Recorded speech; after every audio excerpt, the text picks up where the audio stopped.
Hello साथियों, तो कैसे हैं आप सभी लोग। आशा करूंगा आप सभी लोग बढ़िया होंगे, स्वस्थ होंगे, मस्त होंगे और अपनी पढ़ाई को अच्छी तरीके से कर रहे होंगे। तो चलिए स्टार्ट करते हैं। आज आपकी प्रश्नावली है 10.1 चल रही है आपकी। क्वेश्चन नंबर 9 और 10 जो 8 तक हैं वो हम पीछे करा चुके हैं। अगर आपने हमारी वो अभी वीडियो नहीं देखी है तो हमारे चैनल पर जाकर के देख सकते हैं। तो चलिए स्टार्ट करते हैं बिना किसी देरी के। तो देखो इसमें 9 नंबर में क्या कह रहा है। इसमें कह रहा है कि यदि एक समबाहु त्रिभुज का परिमाप 60 मीटर हो, कितना हो, 60 मीटर हो, तब इसका क्या करना, हमको क्षेत्रफल ज्ञात करना हो। समबाहु त्रिभुज हम आपको कई बार बता चुके हैं। समबाहु त्रिभुज कैसा होता है, जिसके तीनों भुजा कैसी होती हैं, समान होती हैं। तो यहाँ पर हमने क्या बनाया, आपका समबाहु त्रिभुज बनाया इस प्रकार, ठीक है। मतलब हमने इसमें ऐसे दिखाया है कि जो इसकी तीनों भुजाएं हैं कैसी है, समान है, ठीक है। तीनों भुजा कैसी है, समान। तो ये आपका क्या हो गया, ए, ये बी और ये आपका सी, ठीक है। तो हमें इसका क्या पता है, सिर्फ क्या पता है, परिमाप पता है। तो अब देखो, अब यहाँ पर देखो, तो परिमाप हमें क्या पता है, परिमाप कितना दिया गया है, 60 मीटर, ठीक है। लेकिन हमें इसकी जो इसकी भुजा है, भुजा हमें कोई भी नहीं पता है। तो हम यहाँ पर क्या करेंगे कि भुजा हम मान लेंगे। भुजा क्या मानेंगे, माना भुजा बराबर, ठीक है। तो भुजा बराबर क्या माना, ए बराबर एक्स, कामा बी बराबर एक्स और कामा सी बराबर एक्स, ठीक है। ए बराबर एक्स भी, अब कारण हमने तीनों को एक्स क्यों माना है, क्योंकि तीनों भुजा कैसी, समान होंगी। जो ए का मान होगा वही बी का मान होगा, वही सी का मान होगा, ठीक। बात समझ आ गई ना। तो यहाँ पर हम लिख भी लेते हैं कि ए का मान भी एक्स है और बी का मान एक्स और सी का मान एक्स। ये हमने क्या किया है, माना है अपने सवाल को हल करने के लिए। अब देखो, अब हमें क्या पता है कि परिमाप ए बी सी इन तीनों भुजा को ही मिला करके बनता है। तो यहाँ पर हम क्या लिखेंगे, ए प्लस बी और प्लस में सी बराबर में आपका क्या रहेगा, 60 रहेगा ना टोटल परिमाप। अब देखो, ए और बी और सी के मान हमने क्या माने, एक्स माने। तो चलो एक्स पुट कर देते हैं, एक्स एक्स और ये आपका 60, ठीक है। अब देखो 3x है ना, तो इन्हें जोड़ोगे कितना हो जाएगा, 3x बराबर 60, क्या हो गया, 60 हो गया। अब x बराबर 60, अब ये 3 किसका है, गुणा का है, इधर जाएगा तो किसका हो जाएगा, भाग का। तो x बराबर हमारे पास क्या आ जाएगा, 20 ठीक है। तो x का मान 20 आ गया। अब x का मान 20 आ गया, मतलब जो हमारा क्या नाम है, ए बी सी के मान क्या आ गए, 20 आ गए। तो यहाँ पर x की जगह ये मान पुट कर देते हैं। तो चलो पुट कर देते हैं, x का मान रखने पर, ठीक है। तो x का मान रख देते हैं। तो a का मान हमें क्या पता है, a बराबर कितना है हमारे पास, 20। तीनों मान सेम होंगे ना। तो a बराबर भी 20, b बराबर भी 20 और c बराबर भी 20, ठीक है। तो यहाँ से फाइनली हमें क्या पता चल गया, ए बी सी के मान पता चल गए, परिमाप पता चल गया। अब हम यहाँ पर क्या करेंगे अपना, चाहे तो देखो आपके यहाँ पर दो तरीके हैं, क्योंकि समबाहु त्रिभुज है। चाहे तो आप समकोण त्रिभुज का क्षेत्रफल 1/2 आधार गुणा ऊंचाई से हल कर लें, या फिर अर्ध परिमाप लगा करके हीरोन के सूत्र से हल करेंगे। तो हम यहाँ पर क्या करेंगे, यहाँ पर हम हीरोन के सूत्र से ज़्यादा बेटर होगा, तो उसी से अमल करेंगे। तो देखो इतना कर लिया ना, अब डायरेक्ट यहाँ से क्या कर लें, अर्ध परिमाप ज्ञात कर लेते हैं, ठीक, क्योंकि हम हीरोन के सूत्र से हल करेंगे यहाँ पर। तो देखो अर्ध परिमाप, अर्ध परिमाप, ठीक है, सेमी पैरामीटर। तो S बराबर सूत्र क्या होता है, ए प्लस बी प्लस सी बट्टे 2। तो वही वाला सूत्र लगाएंगे। इसमें हम क्या लिखेंगे, ए प्लस में बी और प्लस में सी बट्टे 2, ठीक है। और तीनों के मान अभी हमने देखे थे कितना था हमारे पास, परिमाप कितना था, 60, ठीक है, तीनों को मिला करके, और बट्टे में कितना था, 2 था।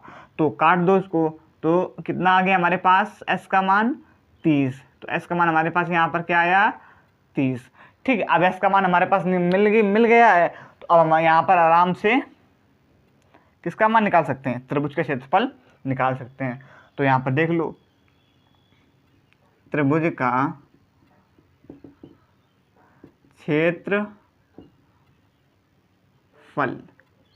सूत्र क्या होता है, अंडर रूट के अंदर s, कोष्ठ में s माइनस ए, दूसरे कोष्ठ में s माइनस बी और तीसरे कोष्ठ में s माइनस सी।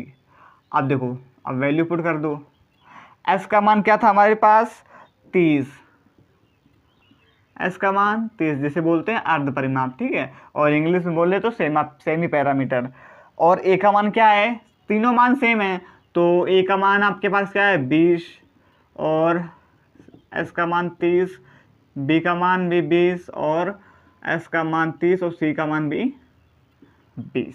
ठीक, यहाँ तक हो गया ना, समझ में आ गया। अब देखो यहाँ पर, तो देखो 30 में से 20 जाएंगे तो कितने बचेंगे 10, 30 में से 20 10 और 30 में से 20 10, ठीक है।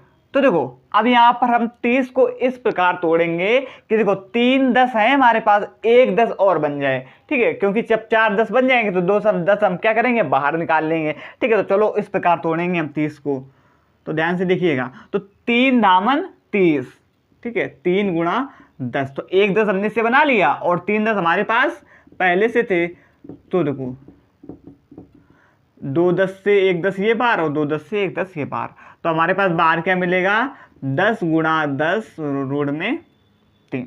ठीक, समझ में आ गया ना। तो देखो हमने आपको यहाँ पर ये चीज देखनी होती है कि हमारे पास कितने कम है, अगर उससे वो बन रहा है तो ठीक है, नहीं बन रहा तो फिर तो हमको ऐसे करना ही पड़ेगा। तो हमारा बन गया तो हमने ऐसे कर लिया। तो अब देखो 10 का गुणा जब 10 से कराएंगे तो क्या हो जाएगा 100 रूट 3, तो 100 रूट 3 हमारा क्या आ गया आंसर आ गया। तो देखो लो सेंटीमीटर में था, किस में था आपका पूरा किस में चला था, मीटर में दिया गया था ना, तो मीटर, ठीक है। और ये हमारा क्या गया 100 रूट 3 हमारा क्या गया फाइनल आंसर आ गया आंसर, ठीक है। क्लियर हो गया ना। आप लोग भी बुक में देख लीजिए, अपना आंसर आ रहा है 100 रूट 3, ठीक है। वर्ग मीटर में दे रहा है, क्योंकि वर्ग मीटर क्षेत्रफल ज्ञात कर रहे हैं ना यहाँ पर हम, तो यहाँ पर लिख लो वर्ग मीटर, ठीक। तो ये आपका जो 9 नंबर है वो समझ क्लियर हो गया, ठीक। चाहते तो आप यहाँ से ये भी कर सकते थे कि देखो यहाँ तक हमने ज्ञात कर लिया ए बी सी के मान, ठीक है। यहाँ से आप चाहें तो देखो, इसलिए हमने नहीं लगा कि उससे बहुत लंबा सवाल हो जाएगा। ये यहाँ पर आप 1/2 समकोण त्रिभुज के क्षेत्रफल से भी ज्ञात कर सकते थे। यहाँ पर एक लाइन खींचते, फिर इतने से ऊंचाई निकालते, तो फिर वो जो ज़्यादा लेंदी हो जाता, इसलिए हमने ये ज़्यादा सरल समझा, तो इसलिए हमने इसको समझा दिया, ठीक है। आई होप कि आपको समझ में। बस क्या किया हमने, सबसे पहले इसके मान निकाल लिए, ABC के मान इससे निकाल लिए एक्स मान के, और फिर उसके बाद एस अर्ध परिमाप निकाल लिया, अर्ध परिमाप के बाद डायरेक्ट त्रिभुज का क्षेत्रफल निकाल लिया, 100 रूट 3 हमारा आंसर आ गया। अब इसी प्रकार देखते हैं 10 नंबर सवाल। वो 10 नंबर देखिएगा, इसको ध्यान से पहले पढ़िए, देखो सवाल क्या कह रहा है। तो सवाल में क्या कह रहा है कि यदि समद्विबाहु त्रिभुज का परिमाप कितना है हमारे पास 11 सेंटीमीटर, ठीक है। क्या दिया गया परिमाप दिया गया, तो है वह एक असमान भुजा की लंबाई 5 सेंटीमीटर है। कितनी सेंटीमीटर है 5 सेंटीमीटर हो, तब त्रिभुज का क्षेत्रफल ज्ञात करो। तो अब पहले सबसे पहले सवाल को आप ध्यान से दीजिए, देखिए क्या कह रहा है कि त्रिभुज का परिमाप 11 सेंटीमीटर, ठीक है। तो परिमाप तो चलो कंफर्म हो गया। अब आगे क्या कह रहा है वह एक असमान भुजा की लंबाई। तो देखो सबसे पहले समझो समद्विबाहु त्रिभुज, तो समद्विबाहु त्रिभुज कैसा होता है जिसमें कोई दो भुजा बराबर हो, मतलब समान हो, और एक भुजा क्या होती है असमान। तो वही एक असमान भुजा की बात कर रहा है, वही एक असमान भुजा की हमें क्या दी गई है लंबाई दी गई है। बात समझ में आ गई ना हमारी। तो देखो देखो इस प्रकार ये होता है चित्र, यहाँ पर दो भुजा समद्विबाहु में क्या होती हैं समान होती हैं, और एक भुजा क्या होती है विसमान होती है, ठीक है, मतलब असमान होती है। तो वो जो ए ये होता है बी और ये सी, तो जो ये मान दिया गया है वो एक असमान भुजा, मतलब एक आसमान, जो ये आसमान भुजा दिख रही इसका मान क्या दिया गया है 5 सेंटीमीटर दिया गया है, ठीक। बात समझ में आई ना। तो फिर क्या कह रहा है तब त्रिभुज का क्षेत्रफल ज्ञात करो। क्या करना है त्रिभुज का क्षेत्रफल ज्ञात करना है। तो सेम उसी प्रकार, ये थोड़ा सा अंतर है, सेम उसी प्रकार लगेगा। तो देखिएगा क्या करेंगे इसमें हम, देखो सबसे पहले क्या लिख लो परिमाप हमारे पास क्या पता है कि दिया गया है 11 सेंटीमीटर, ठीक। अब देखो इसके बाद अब क्या करेंगे कि हमें ए का मान भी नहीं पता है और ना ही सी का मान पता है, हमें पता है ओनली बी का मान, ठीक है। तो यहां पर हम क्या करेंगे कि माना भुजा, ठीक है, भुजा कौन कौन ए, और देखो माना भुजा ए बराबर एक्स और बी बराबर सी बराबर एक्स, ठीक है, दोनों हमने क्या मान लिए, x मान लिए। कारण क्योंकि दोनों भुजा कैसी होंगी, समान है, तो जो मान इसका होगा a का मान, वही मान क्या होगा, c का मान होगा, इसलिए हमने दोनों क्या मान लिया, x मान लिया। ठीक, इतना समझ में है ना। अब देखो आगे, अब आगे हम क्या करेंगे कि परिमाप हमारे पास इतना है, तो अब यहाँ पर परिमाप तीनों को मिला करके बनता है ना। सबसे पहले हम क्या करेंगे, एक भुजा निकालेंगे, ये दो भुजा निकालेंगे, तो निकाल लेते हैं। तो परिमाप a प्लस बी और प्लस सी, इन तीनों को मिलाकर क्या बनता है, परिमाप। ठीक, परिमाप बनता है। तो देखो a का मान हमारे पास क्या है, पता नहीं, तो मतलब a का मान हमने क्या माना है, x माना है, तो a का मान x लिख लेते हैं, और b का मान हमारे पास पता है 5 है, और c का मान जो है वो हमको पता नहीं है, x मान लिया हमने, और ये 11। ठीक है, यहाँ पर और क्वेश्चन में बराबर में लिख लो कि b का मान जो हमारे पास क्या दिया गया है, 5 सेंटीमीटर। ठीक है, अब देखो, अब एक x ये और एक x ये, तो कितने x हो गए, 2x और बराबर में 11। अब ये प्लस का 5 है, इधर जाएगा तो किसका हो जाएगा, माइनस का 5। तो 2x बराबर 11 में से 5 गए 6, तो x बराबर हमारे पास क्या आया, 6, और गुणा का 2 किस में, गुणा में, इधर आएगा तो किस में हो जाएगा, भाग में, तो काट दो इसको। तो x बराबर हमारे पास क्या आ गया, 2 तिहाई 6। तो x का मान क्या निकल के आया हमारे पास, 3 निकल के x का मान आ गया। ठीक, तो मतलब x का मान 3, मतलब जो a और c के मान आए हैं वो क्या आए हैं, x वो 3 आए हैं। तो यहाँ पर लिख लो, x का मान रखने पर, x का मान रखने पर, तो रख दो। a बराबर x की जगह क्या आ जाएगा, 3 आ जाएगा, और c बराबर x की जगह क्या आ जाएगा, 3 आ जाएगा। तो फाइनली हमको क्या क्या पता चल गया, a के मान पता चल गए, मतलब तीनों मान हमको पता चल गया, परिमाप हमको पहले से दिया गया था। अब क्या करेंगे, सेम उसी प्रकार इसमें अर्ध परिमाप लगाएंगे और त्रिभुज का क्षेत्रफल ज्ञात कर लेंगे। तो चलो लगाते हैं यहाँ पर अर्ध परिमाप। अर्ध परिमाप का सूत्र क्या होता है, a प्लस बी और प्लस में c बटे 2। ठीक है, अर्ध परिमाप मतलब a प्लस और b और c के मान हमें पता था कितने दिए गए हमारे पास, तो डायरेक्ट लिखेंगे 11। ठीक है, 11 है हमारे पास, पता था 11 बटे 2। तो जो s का मान आया जिसे बोलते हैं सेमी पैरामीटर, तो कितना आ गया, 11 बटे 2। ठीक है, यहाँ तक आपको दिख रहा है ना, s बराबर क्या आ गया हमारे पास, 11 बटे 2 आ गया। ठीक, अब आगे देखो, अब आगे क्या करेंगे, आगे हम क्या करेंगे, त्रिभुज का क्षेत्रफल ज्ञात करेंगे। इसको यहाँ से हटा करके थोड़ा इधर बना लेते हैं। ठीक है, इस प्रकार देखो, ऐसे तो बना था, ए ये बी और ये सी, इसका मान पता था 5 सेंटीमीटर, ये था x और ये भी था x। ठीक, इतना हो गया ना। अब देखो लगाओ सूत्र, क्या लगाएंगे, त्रिभुज का क्षेत्रफल हीरोन के सूत्र द्वारा। ठीक है, तो त्रिभुज के क्षेत्रफल का सूत्र वही वाला, अंडर रूट एस कोष्ठ में एस माइनस ए, दूसरे कोष्ठ में एस माइनस बी, और तीसरे कोष्ठ में एस माइनस सी। ठीक है, तो यहाँ पर जो इसकी कैलकुलेशन है जो हम आप बताने जा रहे हैं उसको थोड़ा ध्यान से समझिएगा, क्योंकि अगर थोड़ी सी भी आपकी नज़र हटी तो आपको जो सवाल है पूरा बाउंस मार्क आएगा। ठीक है, तो ध्यान से बिल्कुल बोर्ड की तरफ देखिएगा। अब ध्यान से देखो, तो देखो s का मान हमारे पास क्या, क्योंकि मान इसके किसके में, बट्टे में, इसलिए वो ध्यान से देखना पड़ेगा। s का मान 11 बट्टे 2, s का मान 11 बट्टे 2, a का मान अभी निकाला, क्या निकाला है आपका, कहाँ गया, हाँ 3, और s का मान 11 बट्टे 2, b का मान 5, s का मान 11 बट्टे 2 और c का मान 3। ठीक है, अर्ध परिमाप का है वहाँ। अब देखिएगा ध्यान से, अब आप क्या करेंगे, यहाँ पर आपको 11 बट्टे 2 बने रहने देना है। अब इसको जो कोष्ठ में दिख रहा है, इसको कोष्ठ के अंदर ही हल करना है। ठीक है, कैसे हल करेंगे, तो देखो एक ही लाइन में हल करेंगे। ठीक है, समझिएगा, शॉर्टकट करेंगे थोड़ा सा। तो देखो 2 और 1 का लसा क्या आएगा, 2 आ जाएगा, 2 1 कम 2 और 1 का 11, और 1 दूनी 2, 2 तिहाई 6। ठीक, फिर इसी प्रकार यहाँ पर लसा लेंगे, बट्टे में कुछ नहीं होता तो बट्टे में क्या मान लेते हैं, 1। तो देखो 2 1 कम 2 और 11, और माइनस का 1 दूनी 2, 2 पंचे 10। सेम इसी प्रकार यहाँ पर देखो दोनों 11/2 माइनस 3 11/2 माइनस 3 दोनों कैसे थे, सेम थे। तो यहाँ पर सेम वही से लिख देंगे, ये वाली 11 - 6/2। ठीक, समझ में आया ना।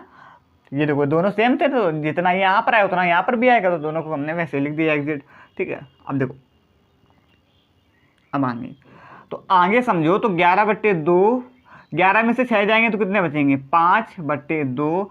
11 में से 10 जाएंगे तो कितने बचेंगे, 1/2। और 11 में से 6 जाएंगे तो कितने बचेंगे, 5/2।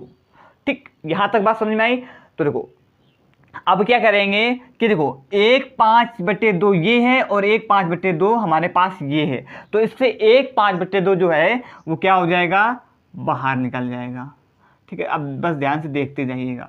और अब देखो, अब 11/2 को हमें ऐसे तोड़ना है कि इसको हमें 1/2 और एक और बना ले, क्योंकि 1/2 हमारे पास है, इससे और हम 1/2 बना लें तो हमारे पास क्या हो जाएंगे, 2 हो जाएंगे, और इससे आराम से एक हम बाहर निकाल पाएंगे। ठीक है, तो देखो यहाँ पर थोड़ी लाइन छोड़ देते हैं, यहाँ से रूल लगाते हैं। तो 11/2 को हम ऐसे लिख सकते हैं, 11 × 1/2 लिख सकते हैं। कोई प्रॉब्लम, कोई तकलीफ नहीं होनी चाहिए। 11 फिर से लिखना चाहेंगे तो 11 × 11 11/2, तो हमने तोड़ के ये लिख दिया। और हमारे पास यहाँ से क्या बचा, 1/2 ये बचा। तो अब देखो 2 ये 1/2 हो गए, तो इससे 1/2 क्या हो जाएगा, बाहर निकल जाएगा। ठीक, तो अब हमारे पास यहाँ क्या बना 5, तो यहाँ पर क्या लिख सकते हैं, 5 एकम 5 और 2 दूनी 4।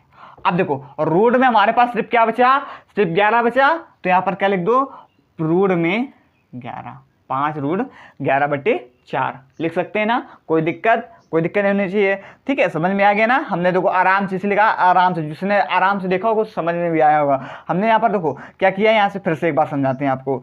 यहाँ तक तो समझ में आया होगा कि यहाँ से हमने 5/2 और 5/2 क्या किया, बाहर निकाल लिया। ठीक है, 2 थे तो 2 से हमने 1 बाहर निकाल लिया। ठीक है, अब इसके बाद हमने क्या किया कि हमारे पास 1/2 है, हमें सिर्फ 11/2 से हमें 1/2 और मिल जाए एक, तो हमें क्या हो जाएगी, सवाल हल करने में आसानी हो जाएगी। तो वही हमने किया कि इससे हमने 1/2 और बनाया। तो कैसे बनाया कि 11 × 1/2। ठीक है, जब इसको गुणा करेंगे तो फिर हमारा सेम एग्जिट वैसे हो जाएगा। तो हमने क्या, देखो 1/2 ये बन गया और 1/2 हमारे पास पहले से था, तो 1/2 को बाहर निकाल लिया। तो क्या हो गया, ये 1/2 को बाहर निकाल लिया, यहाँ से बाहर निकाल लिया ना। अब देखो इसके बाद अब क्या बचा हमारे पास, सिर्फ अंदर क्या बचा, अंदर हमारे पास बचा, चलो एक लाइन और लिख लेते हैं। यहाँ से हमने डायरेक्ट कर दिया ना थोड़ा, देखो इतना किया ना। अब देखो यहाँ से हमने इसको बाहर निकाला ना, तो यहाँ से लिखो 5/2 और गुणा में 1/2 और रूट के अंदर क्या बचा, 11 बचा।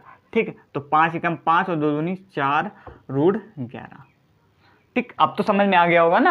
रूट 11 है तो सिर्फ अंदर बचा, 1/2 2 थे, बाहर 1 निकाल लिया, तो ये हमारा क्या आ गया, फाइनल आंसर आ गया 5/5 रूट 11/4 सेंटीमीटर स्क्वायर। ठीक है, तो ये हमारा क्या आ गया, फाइनल आंसर आ गया। ठीक, समझ में आ गया ना। तो देखो अगर हम उससे लगाते हैं उस क्या नाम आपका, देखो यहाँ तक तो सवाल वो भी जाता, कहाँ तक जाता, यहाँ तक परिमाप तक। ठीक, क्योंकि हमें तीनों मान तो निकालने ही पड़ते। मान निकालने के बाद फिर हम क्या लगाते, यहाँ पर आपको 20 से एक लाइन खींचते। ठीक है, वहाँ से हमें पाइथागोरस प्रमेय लगाते, तो वो वाला सवाल हमारे सबसे ज़्यादा लंबा हो जाता, तो इसलिए हमने इससे समझा दिया। ठीक है, तो इससे आपका आसान भी हो गया, वो सवाल आराम से लग भी गया, और बट्टे में तो बहुत दिक्कत हो जाती। ठीक, तो इसलिए हमने इससे लगा दिया। ठीक है, तो आसानी से लग गया, समझ में भी आ गया होगा। बस 2 चीज़ करना है। यहाँ पर क्या किया, यहाँ से हमने सबसे पहले भुजा मान लिया और इसके बाद अर्धपरिमाप निकालने के बाद डायरेक्ट त्रिभुज का क्षेत्रफल निकाल लिया। बस आई होप कि आपको समझ में आया होगा। तो आज 9 और 10 नंबर हमने करा दिए हैं, और जो आपके और सवाल बचे हैं वो अगली वीडियो में होंगे। तो आज के लिए इतना ही, धन्यवाद, जय हिंद।